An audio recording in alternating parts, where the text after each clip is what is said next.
Well, welcome to this, your daily 180 Bible study and the conclusion of our study of the book of Hosea. I want to conclude today by talking about the dangers of sin. As we look at the book of Hosea, we see the love of God, but we also see the devastation of sin. In the book of Hosea, chapter 8 and verse number 7, we read these words, "They sow to the wind and reap the whirlwind." You know, there are many people that way in life. They just do whatever they please, but it comes back to haunt them. And I believe that when a person decides to give themselves over to sin, they will suffer in this life, and they'll suffer even more in the life to come.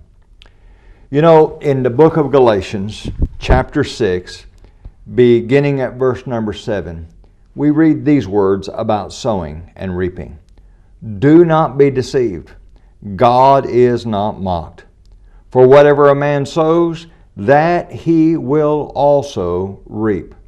For he who sows to his flesh will of the flesh reap corruption. But he who sows to the Spirit will of the Spirit reap everlasting life." You know, we need to be very careful about the choices we make in life, about the decisions we make, about the things we do, because there will be a return. I made this statement at the beginning, the statement I'm about to make, I made at the beginning of this study, and I think it's so important for us to realize that. And that is that sin destroys the nerve that enables us to make good moral choices. When we dabble in sin, it's just no telling how far we can sink.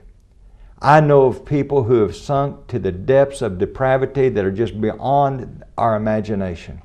And many times people say, well, how could they do that? They know better than that. You see, sin begins to attack the intellect. Sin begins to sear the heart and the conscience, and a person, after a while, they may hurt at first, but then after a while they no longer care. And they depart farther and farther away from God.